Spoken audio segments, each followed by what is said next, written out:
학식과 등망을 경비한 큰 세도가가 어느 날 죽게 됩니다. 그럴 때에 그 말에 있는 아주 유명한 이런 선생이 그의 제자들과 함께 그 장례식을 가게 되었습니다.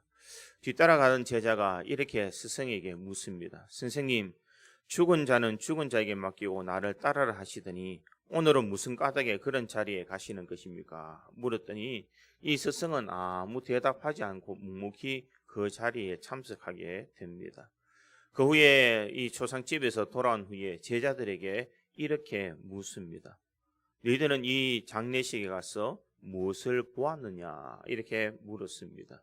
그랬더니 한 제자가 이렇게 이야기합니다. 예, 세상에 그렇게 많은 문상객들이 몰린 것은 처음 보았습니다. 학식과 등망이 그 위대함을 저는 실감했습니다. 이렇게 한 사람이 이야기했습니다. 그러자 두 번째 제자가 저는 권력의 힘을 보았습니다. 권력 때문에 그토록 많은 사람들이 몰려오지 않았겠습니까? 라고 대답합니다. 세 번째 제자가 또 이렇게 답합니다. 저는 황금빛광과 모략의 향기가 그들에게 큰 위로가 되었음을 저는 느낍니다. 이렇게 이야기합니다.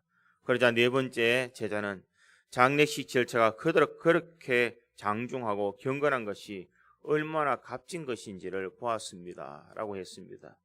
이럴 때 스승은 매우 실망한 얼굴로 돌아서고자 할 때에 마지막 제자가 이렇게 이야기를 합니다. 선생님, 저는 그곳에서 단 한 가지 죽음을 보았습니다. 저희 죽음과 거기에 모인 사람들의 죽음을 저는 보았습니다. 이렇게 대답을 했습니다. 그러자 스승이 환한 웃음을 지으며 자리에서 일어나더라는 것입니다. 여러분, 세례라는 것은 무엇일까? 세례라는 것은 간단하게 말하면은 우리의 과거의 옛 자아는 죽고 우리가 예수 그리스도로 말미암아 새로운 삶을 얻는다라는 것이 바로 세례라는 것입니다. 우리가 세례식을 행할 때에 이 세례라는 것은 우리가 물속에 잠기는 것 자체가 우리의 과거의 죄악된 모습, 우리의 과거의 자아와 우리의 모난 모습의 다 물속에 잠겨서 죽고 난 뒤에 다시 일어날 때에 새로운 모습으로 다시 일으킴을 받는 것, 우리가 새로운 삶을 살아갈 수 있는 것을 말하고 있습니다. 과거에 우리가 죄 가운데 있었던 우리들이 이제 모든 죄의 더러움을 다 죽어버리고 이제는 천국 시민으로 다시 살아난다는 것을 말하고 있는 것입니다. 그러기에 이 세례라는 것은 어떻게 보면 우리 믿는 성도들에게 가장 고귀한 예식이요, 이 예식을 통하여서 나는 확실히 하나님의 자녀 예수 그리스도의 십자가의 은혜를 알고 살아가는 그 신앙의 고백이다라는 것을 우리가 잊지 말아야 된다는 것입니다. 그러기에 이 세례라는 것은 단순한 행사가 아니라 이 예식을 통해서 나의 일평생 이제 나는 주님을 위해서 살고 나의 일평생 이제 주를 위해서 내가 헌신하며 살겠다, 이제는 예수 그리스도를 증거하며 예수님의 제자답게 살아갈 것이다 라는 것을 우리들이 고백하는 것을 말하고 있습니다. 그러기에 예수님께서도 공생애를 시작하기 전에 먼저 세례를 받으시고 공생애를 시작하셨습니다. 세례 요한에게 가셔서 세례를 받으셨을 때에 성령이 비둘기같이 이 예수님에게 임하셨습니다. 하늘에 소리가 있어 이는 내 사랑하는 아들이요 내 기뻐하는 자라라는 음성이 들리기도 했습니다. 이런 예수님께서 마지막 이 공생의 모든 것을 마치고 십자가에 달려 돌아가시기 이전에 이 모든 사람들에게 모든 족속으로 제자를 삼아 아버지와 아들과 성령의 이름으로 세례를 주라라고 우리에게 분명 분부하셨고 우리에게 세례를 주라라는 것을 우리에게 말씀하셨다라는 것을 알 수가 있습니다. 그러기에 이 세례라는 것은 우리가 세례 요한으로부터 사도 바울에게 이르기까지 신약의 위대한 자들은 다 이 예식에 참여했고 제자들에게 이것을 가르치고 실천하라라고 그렇게 말씀하셨습니다. 그러기에 세례는 그리스도를 향한 우리의 내적인 신앙의 고백이요 성령의 인침을 받은 것을 우리에게 말하고 있습니다. 그러기에 우리의 하나의 형식으로 물로 그냥 세례를 받는 것으로 내 인생이 변화된 것이 아니라는 것입니다. 내 생명이 먼저 성령으로 우리가 불세례를 받아야 됩니다. 성령으로 거듭난 우리 인생이 내 삶의 이제는 모든 사람들 앞에 나는 그리스도의 제자입니다. 나는 그리스도의 제자답게 이제 살아가겠습니다라고 모든 사람들이 보는 앞에서 이 세례를 행함으로 그의 신앙의 고백을 행하는 것이 바로 세례다라는 것을 말하고 있습니다. 세례를 받기 이전에는 승찬에도 참여할 수 없지만 세례를 받고 난 뒤에는 이제 예수 그리스도의 몸과 피를 나누는 이 승찬의 예식에도 참여하게 됩니다. 이것은 무엇을 말하느냐? 나는 이제 그리스도의 몸된 교회의 한 일원으로서 내가 살아간다라는 것을 공포하고 있는 것입니다. 그러기에 세례를 받기 이전에 나는 세상에 살았고 내가 세상 가운데 거하지만 세례를 받은 난 이후에는 나는 이제 그리스도의 제자답게 살아가는 것이고 내가 예수와 함께 동행하며 살아가는 삶, 이것이 바로 세례를 받는 의미인 줄 믿습니다. 그러기에 저는 오늘 본문의 말씀을 통하여서 세례라는 것은 과연 무엇인지 우리 다시 한번 이것을 생각해보고 다시 한번 뜻있는 이 세례를 되짚어봄으로써 우리의 신앙을 다시 점검할 수 있는 우리 모든 성도들이 되기를 주님의 이름으로 축원드립니다. 첫 번째, 이 세례라는 것은 그리스도와 함께 죽어 장사되는 것을 말합니다. 오늘 본문 12절을 보면 너희가 세례로 그리스도와 함께 장사되고 이렇게 말합니다. 너희가 세례로 그리스도와 함께 장사되었다 이렇게 말합니다. 이 세례라는 것은 그 의미에 보면 이 밥티조라고 그렇게 말합니다. 그것은 물속에 잠기다, 익사하다 이런 말입니다. 세례는 바로 물속에 잠겨서 익사하다. 내 과거의 옛 자아는, 옛날의 내 모습은, 옛날의 내 고집은 이제는 다 물속에 잠겨서 죽었다라는 것을 말하고 있습니다. 너희가 세례로 그리스도와 함께 장사되었다. 내가 예수와 함께 나의 죄에 대해서, 내 옛날의 생각에 대해서, 내 옛날의 모든 잘못된 행실에 대해서는 이제 나는 죽었습니다. 이제는 나는 새롭게 태어나는 새 인생입니다 라는 것을 말하는 것이 세례라는 것입니다. 그러기에 그리스도와 함께 죽음으로 예수님께서 십자가에 달려 돌아가시는 것을 우리들이 믿음으로 우리의 과거의 모든 죄가 다 사해졌다. 우리가 그것을 믿음으로 우리의 더럽고 추악한 것들은 다 없어졌다라는 것을 말하고 있습니다. 예수님께서 왜 십자가에 달려 돌아가셨습니까? 그것은 바로 우리의 죄 때문에, 나의 죄 때문에 예수님께서 십자가에 달려 돌아가셨습니다. 그러기에 그 예수를 믿음으로 말미암아 우리는 죄 사함의 은혜를 누릴 수 있는데 거기에 대한 표징으로 무엇을 받느냐? 우리가 회개하고 세례를 받는다는 것입니다. 이것을 통하여서 나는 새롭게 거듭날 수 있고 내 과거에 잘못된 모든 것은 십자가의 밑에 내려놓았다라는 것을 말하고 있습니다.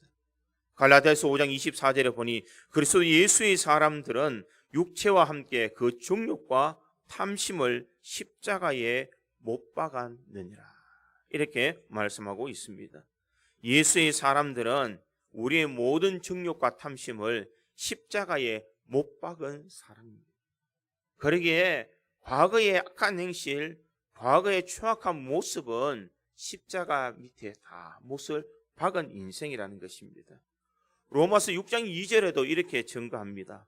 그럴 수 없느니라 죄에 대하여 죽은 우리가 어찌 그 가운데 더 살리오 이렇게 말하고 있습니다. 우리는 죄의 가운데 죽었다라고 그렇게 말하고 있습니다. 우리가 죄에 대해서 죽었는데 문제는 무엇이냐? 우리는 죽었다라고 선언하고 있지만 우리의 모습은 죄에 대해서 죽은 모습이 아니라 또다시 죄를 짓고 또다시 죄 가운데 거하는 죄에 대해서 자꾸 살아나는 인생을 살아가더라는 것입니다. 우리의 삶을 돌이켜보면 이미 죽었던 우리라고 말은 하지만 우리의 삶 속에는 또다시 죄가 일어나고 또다시 나쁜 것들을 생각하게 되며 또다시 우리는 범죄한 인생의 삶을 살아가게 된다는 것입니다. 성경은 그렇게 계속해서 너희는 죽었다라고 선언합니다. 내가 행세를 지금 죽이고 예수 그리스도와 함께 다시 새롭게 거듭난 인생이 아니면 아버지의 그 놀라운 영광을 너희들이 함께 누릴 수 없음을 말하고 있습니다. 로마서 6장 4절에도 보니 그러므로 우리가 그의 죽으심과 합하여 세례를 받음으로 그와 함께 장사되었나니 이는 아버지의 영광으로 말미암아 그리스도를 죽은 자 가운데서 살리심과 같이 우리 또한 새 생명 가운데서 행하게 하려 함이라. 이렇게 말합니다. 죄에 대해서 죽고 다시 우리를 일으키시는 것은 우리가 새로운 생명을 가지고 살아가도록 만드셨다라는 것을 말하고 있습니다. 우리가 죽었었는데 우리 모든 죽음 속에서는 우리는 완전한 행동을 가지고 우리의 모든 죄를 다 죽일 수 있는 것은 아니라는 것입니다. 그리고 우리가 육체에 살아 있는 동안은 사탄은 항상 우리가 다시 살아나도록 자꾸만 역사하게 된다는 것입니다. 초대교회의 한 수도원에서 한 젊은이가 사람들에게 이렇게 이야기하며 다녔습니다. 나는 죽었습니다. 나는 세상에 대해서 죽었습니다. 라고 외쳤더니 오랫동안 기도하고 내려온 한 사람이 이렇게 이야기하더라는 것입니다. 형제여, 그대의 육신이 떠나가기까지는 너무 자만하지 마시오. 형제는 형제가 죽었다고 말하고 다니지만 아직 사탄은 죽지 않았소. 이렇게 말하더라는 것입니다. 무엇을 말하고 있습니까? 나는 죽었다라고 이야기해도 사탄은 아직 우리의 마음을 현혹하며 우리를 다시 죄 가운데 살아나도록 만든다는 것입니다. 그러기에 내가 예수를 믿었다고 말하지만 옛날에 과거의 잘못된 습성이 다시 살아나게 되고 옛날에 잘못된 모습들이 다시 우리들에게 나타나게 된다는 것입니다. 그런데 이러한 것들을 우리가 죄 가운데 죽었다라고 선언하도록 만들더라는 것입니다. 무엇을 말하느냐? 예수 그리스도의 십자가의 은혜로는 죽었다라고 다시 선언함으로써 우리는 다시 우리의 삶을 자각하라는 것입니다. 너희 인생이 이제는 예수의 십자가의 은혜를 통하여서 죄와 허물을 다 벗어 던진 존재야. 너는 하나님의 자녀된 사람이야 라는 것을 우리에게 증거하고 있더라는 것입니다. 세례라는 것은 무엇일까? 내 과거의 모든 것은 다 죽어버리고 이제는 새로운 사람으로 거듭났어. 이제 하나님의 자녀답게 살아가는 것을 바로 세례받은 사람의 모습이라는 것입니다. 과거에는 내 욕심대로 살아왔고 과거에는 내가 고집하는 대로 살아왔지만 이제는 예수 그리스도를 중심으로 살아가는 것, 이것이 진정 세례받은 사람의 모습이라는 것입니다. 과거의 내 옛자, 과거의 내 옛 고집, 내 본능, 내 욕심, 이런 것을 다 내려놓고 이제는 옛 사람은 죽어 예수 그리스도와 함께 새로운 사람으로 나는 살아가는, 이제 예수님처럼 살아가는 인생이 되겠습니다. 이것이 바로 세례받은 사람의 모습이라는 것입니다. 그리고 오늘 특별히 세례받는 우리 여러분들이 진정 이 세례를 통해서 나는 과거의 모든 행실 그것을 다 내려놓고 이제는 예수 그리스도께서 원하시는 새로운 사람으로 나는 거듭났습니다. 이렇게 살아갈 수 있기를 주님의 이름으로 축원드립니다. 두 번째로 이 세례라는 것은 무엇인가? 인생의 주인을 바꾸는 것이 세례입니다. 오늘 본문 12절에 보면 다시 한번 보면 너희가 세례로 그리스도와 함께 장사되고 또 죽은 자들 가운데서 그를 일으키신 하나님의 역사를 믿음으로 말미암아 그 안에서 함께 일으키심을 받았느니라. 이렇게 이야기합니다. 우리가 죽었는데 다시 일으킴을 받았다. 이렇게 말하고 있습니다. 이 말은 무엇인가? 나는 분명 죄로 인해서 죽었지만 다시 예수 그리스도의 십자가의 은혜를 통해서 다시 나는 일으킴을 받았다는 것입니다. 과거에는 내가 죄의 종으로 살아왔고 내가 죄를 짓고 살아가는 인생이지만 예수님께서 나의 모든 죄를 대속하여 주시고 십자가에 달려 죽으심으로 이제는 내가 살아가 있는 존재이지만 내가 주인이 아니라 내 안에 역사하고 계시는 주님이 내 주인이다라는 것을 말하고 있습니다. 그러기에 갈라디아서 2장 20절은 뭐라고 말하고 있습니까? 내가 그리스도와 함께 십자가에 못 박혔나니 그래서 이제는 내가 산 것이 아니요 내 안에 예수께서 사신 것이다. 내가 그리스도와 함께 십자가에 못 박았어. 이제 내가 살아나는 것은 이제 내가 살아가는 것이 아니라 내 속에서 역사하시는 예수 그리스도께서 살아나시는 것이기에 내 삶의 주인은 이제는 내가 아니라 예수님이십니다. 이것이 바로 세례받는 사람의 세례의 의미라는 것입니다. 나는 이제 육신의 모습으로 살아가고 있지만 내 육신의 모습이 다가 아니라 이 육신의 모습 뒤에 이제는 예수 그리스도와 함께 하심으로 내 안에 역사하시는 그 예수님, 그 예수님을 통하여서 나는 이제는 새로운 인생, 내 삶의 주인은 내가 아니라 주님이십니다라고 고백하며 살아가는 것을 말하고 있습니다. 내 고집, 내 자아, 내 모든 것을 이제는 예수님의 십자가 밑에 다 내려놓고 주님께서 원하시는 것, 주님께서 기뻐하시는 것, 주님께서 원하시는 내가 순종의 삶을 살겠습니다. 이것이 바로 세례를 받는 사람의 모습이라는 것입니다. 과거에는 세상의 것에 관심을 가지고 세상의 것을 가지며 살아왔지만 세례를 받은 후에는 이제는 예수님에게 관심을 가져야 됩니다. 예수님에게 우리의 인생의 삶을 집중시켜야 된다는 것입니다. 과거에 제가 외국에 한번 다녀온 적이 있습니다. 다녀올 때에 공항 주차장에 차를 세우고 갔다 왔는데 이 공항에 내려와서 공항 주차장에 가보니까 깜짝 놀랐습니다. 차를 세우고 갈 때는 몰랐는데 차를 찾으려고 하니까 그곳에는 이 수천 대의 차가 놓여져 있는 것입니다. 와, 내가 도대체 어디 차를 세워놨지? 아무리 찾아도 찾을 수 없습니다. 쉽게 찾을 수 있는 방법은 뭡니까? 모르십니까? 누르면 어떻게 됩니까? 뾱뾱 소리가 납니다. 그리고 불이 깜빡깜빡깜빡 거립니다. 그러면 쉽게 우리가 그 차를 찾을 수가 있습니다. 아무리 많은 차가 있고 그 가운데에 아무리 똑같은 색깔의 차가 있고 똑같은 종류의 차가 있다 하더라도 내가 키를 누르면 그곳에 반응하는 차가 바로 내 차인 것입니다. 그 차의 주인은 누구라는 것입니까? 내라는 것입니다.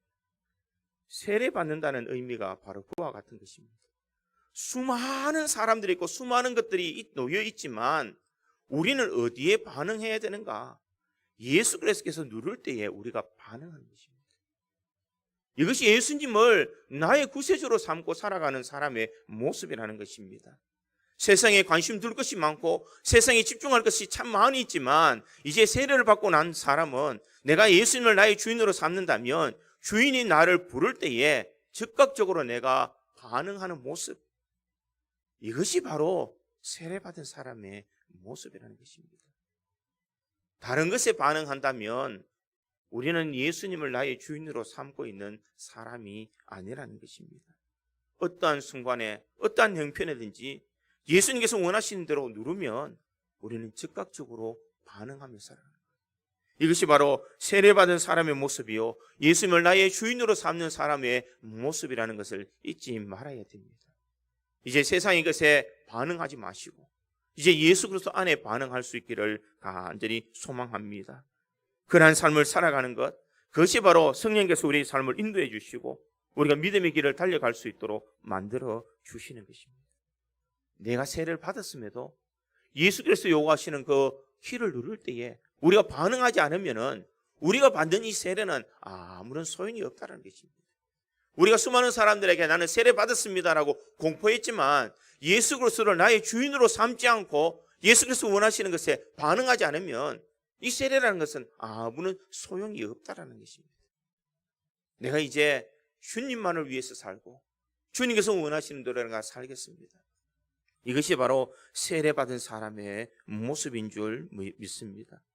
그리스도와 함께 다시 일으킴을 받은 자, 이제 예수 그리스도를 나의 주인으로 삼는 사람은 나를 위한 인생이 아니라 주님을 나의 주인으로 삼고 그에게 반응하며 믿음의 길을 달려가는 것이 세례받은 사람의 모습이라는 것을 기억하고 오늘 특별히 세례받는 모든 사람들이 예수의 은혜 안에서 이제 예수님 앞에 반응하며 예수 그리스도의 일을 행할 수 있기를 간절히 소망합니다.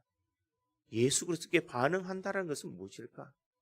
내가 밖에서 열심히 살더라도 오늘은 주일이지 라는 것을 깨닫고 주님 앞에 나온 것입니다.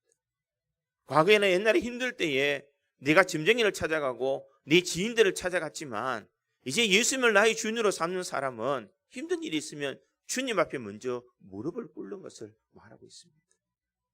세상의 것을 찾기 이전에 주님 것을 찾고 세상의 것을 바라보기 이전에 내가 주님을 바라보는 것, 이것이 바로 예수님을 나의 주인으로 삼는 사람의 모습인 줄 믿습니다. 세례받고 난 뒤에 우리의 삶이 이제 예수님을 주인으로 삼는 모습으로 바뀌어짐으로써 진정 하나님의 은혜, 주님의 그 놀라운 복을 경험할 수 있는 우리 구지 장로교회의 모든 성도들이 되기를 주님의 이름으로 축원드립니다. 마지막 세 번째로 이 세례라는 것은 바로 예수 그리스도와 함께 연합하는 것을 말하고 있습니다. 오늘 보면 12절에는 이 함께라는 단어가 두 번이나 등장하고 있습니다. 함께라는 것은 무엇을 말하느냐? 내가 이제 그리스도와 함께 연합한다라는 그런 의미라는 것입니다. 로마서 6장 3절과 4절에도 보니 무릇 그리스도 예수와 합하여 세례를 받은 우리는 그의 죽으심과 합하여 세례를 받은 줄을 알지 못하느냐? 그러므로 우리가 그의 죽으심과 합하여 세례를 받았으므로 그와 함께 장사되었나니 이는 아버지의 영광으로 말미암아 그리스도를 죽은 자 가운데서 살리심과 같이 우리 또한 새 생명 가운데서 행하게 하려 함이라. 이렇게 말하고 있습니다. 세례는 단순한 의식이나 승례전을 이야기하기보다는 내가 이제 예수 그리스도와 연합되었다, 나는 이제 예수 그리스도와 함께 살아간다라는 것을 우리에게 말하고 있는 것입니다. 앞전에도 이야기했지만 갈라디아서 2장 20절을 보면 내가 그리스도와 함께 십자가에 못 박혔나니 그런즉 이제는 내가 사는 것이 아니요 오직 내 안에 그리스도께서 사시는 것이라. 이제 내가 육체 가운데 사는 것은 나를 사랑하사 나를 위하여 자기 자신을 버리신 하나님의 아들을 믿는 믿음 안에서 사는 것이라. 그리스도 연합이라는 것은 과연 무엇일까? 이제는 자기를 버리시고 하나님의 아들을 믿는 믿음 안에서 내가 살아가는 거야. 이제 내가 주님과 동행하면서 살아가면서 이제는 내 삶으로 살아가는 것이 아니라 주님께서 원하시는 행함이 있는 삶을 살아가는 것이 바로 그리스도와 연합이다라는 것을 말하고 있습니다. 그러기에 믿음의 성도들은 이제 세례를 받고 난 뒤에는 우리가 선한 일에 힘써야 됩니다. 예수 그리스도를 증거하는 일에 우리가 힘쓰며 살아가야 됩니다. 우리의 모든 더러운 것을 다 씻고 깨끗한 인생의 삶을 살아가는 것, 이것이 바로 믿음의 성도들이 가져야 될 모습이라는 것입니다. 과거에는 나의 삶의 목적이 나를 위한 삶이었고 내가 원하는 삶이었다면 이제 세례를 받고 예수와 연합한 사람은 내가 먹든지 마시든지 무엇을 하든지 다 하나님의 영광을 위하여 살아가는 것, 이것이 바로 예수 그리스도와 연합된 사람의 모습인 줄 믿습니다. 내 목적이 바뀌어지는 것입니다. 내 인생의 삶의 목표가 달라지는 것을 말하고 있는 것입니다.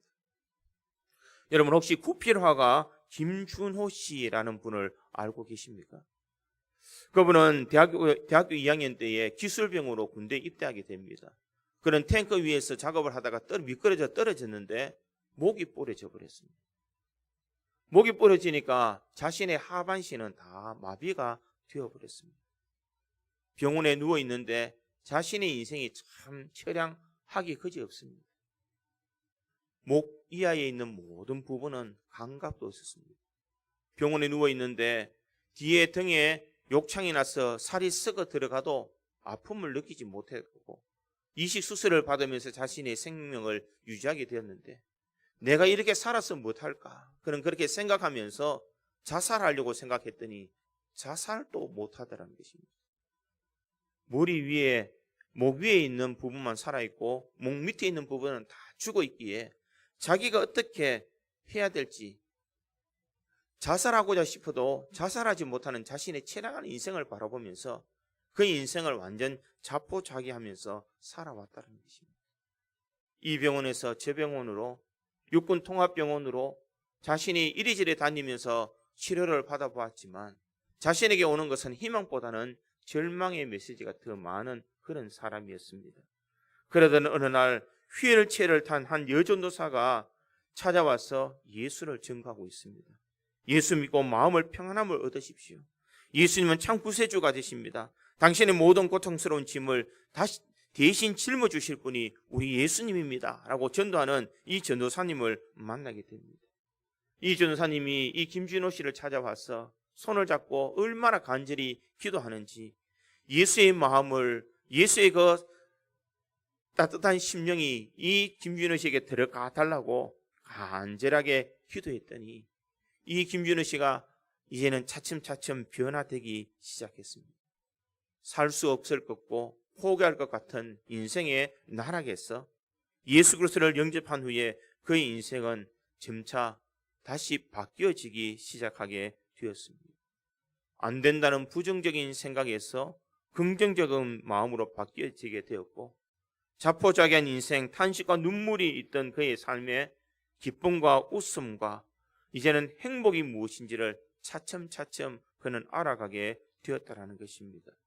그런 가운데에 그 병원에 실습생으로 온 간호사 아가씨를 만나서 사랑하게 되었고 두 분이 결혼하게 되었습니다.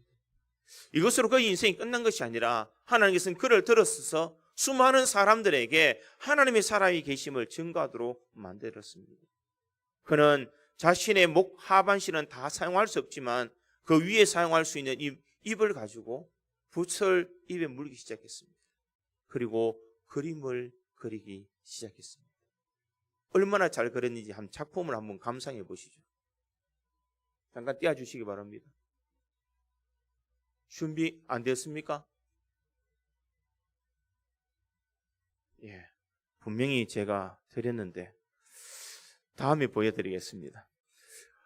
이쁘게 그림을 그리면서 그의 인생에 이제는 손으로 그린 것보다 더 정상적인 육체를 가진 모습으로 육체를 가진 사람들보다 더 아름답게 묘사하고 있더라는 것입니다. 자신이 지금까지는 포기한 인생, 절망의 인생을 살았지만 그리스도와 연합된 사람을 살아갈 때에는 자식이 가지고 있는 나약한 것을 가지고도 수많은 사람들에게 예수와 동행하는 믿음의 삶을 살아가는 것을 나타낼 수가 있더라는 것입니다. 세례라는 것은 무엇일까? 내가 그리스도와 연합하여서 이제는 예수님의 제자답게 살아가는 것입니다. 그리스도와 연합되어서 내가 하나님 앞에 영광 돌리며 살아가는 것이 바로 세례라는 것입니다. 그러기에 세례 정서는 나의 옛 사람의 죽었다라는 부고장이고 새로운 세계에 하늘의 시민권을 가졌다는 바로 시민권을 이야기하는 것을 말하고 예수 그리스도와 이제 연합되어서 결혼하였다는 결혼 증명과 같은 것이 바로 세례 정서라는 것입니다. 그러기에 우리는 옛 사람은 죽고 이제 새로운 사람으로 우리는 그리스도와 연합되어서 새로운 인생의 삶을 살아가는 것이 바로 세례라는 것을 기억하고 이 복된 세례식에 우리들이 다시 한번 이것을 되새기며 하나님 앞에 영광 올려드릴 수 있는 저와 여러분이 되기를 간절히 소망합니다. 같이 기도하겠습니다.